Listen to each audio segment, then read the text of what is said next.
Justin, thank you. And as we continue to celebrate Hispanic Heritage Month, we want to highlight a group within the Hispanic community. Afro-Latinos are often overlooked when referring to Hispanics. Rachel Moore is here to show us how the Afro-Latino culture is shaped by their Hispanic heritage. Good morning. I joined in on a Latin jazz dance class, which is a genre of jazz mixed with Latin American rhythms. And that's essentially what the Afro-Latino culture is. This community shares an Hispanic heritage, but their life experiences stemmed from their African ancestry shape their rich culture.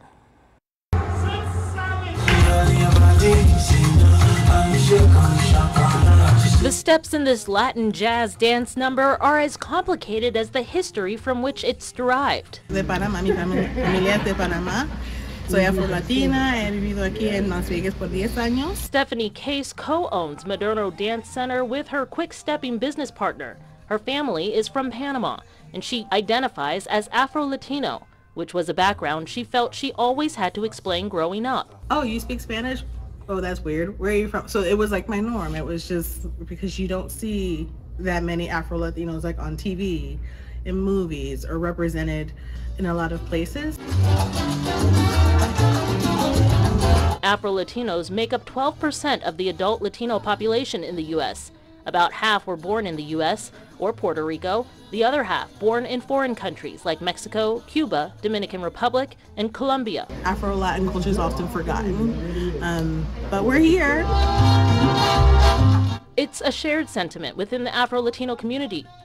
During the colonial period of Latin America, about 15 times as many African slaves were taken to Spanish and Portuguese colonies than to the United States.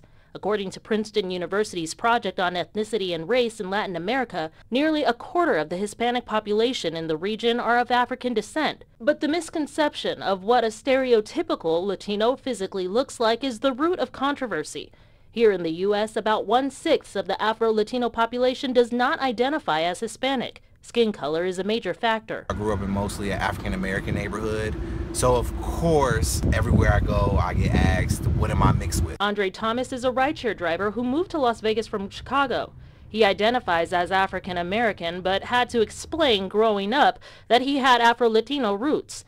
He says that every year his father takes him to Puerto Rico to visit family. When I was younger, it was all about teaching us how to cook Spanish rice and whatnot. And now they're trying to teach me Spanish and just really learning where we came from.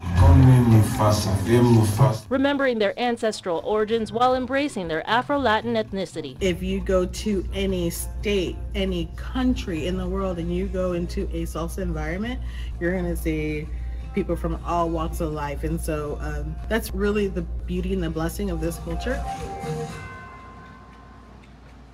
Makes you want to dance a little bit. Well, next month, the Las Vegas Caribbean Festival will celebrate the proud heritage of Afro-Latinos, and this is through music, dance, fashion, and food. Live in studio, I'm Rachel Moore.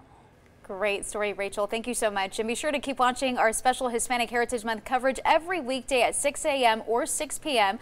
or at ktmv.com/celebrandoLV as we highlight the ways our local Latino community continues to work, create, and make an impact right here in the Valley.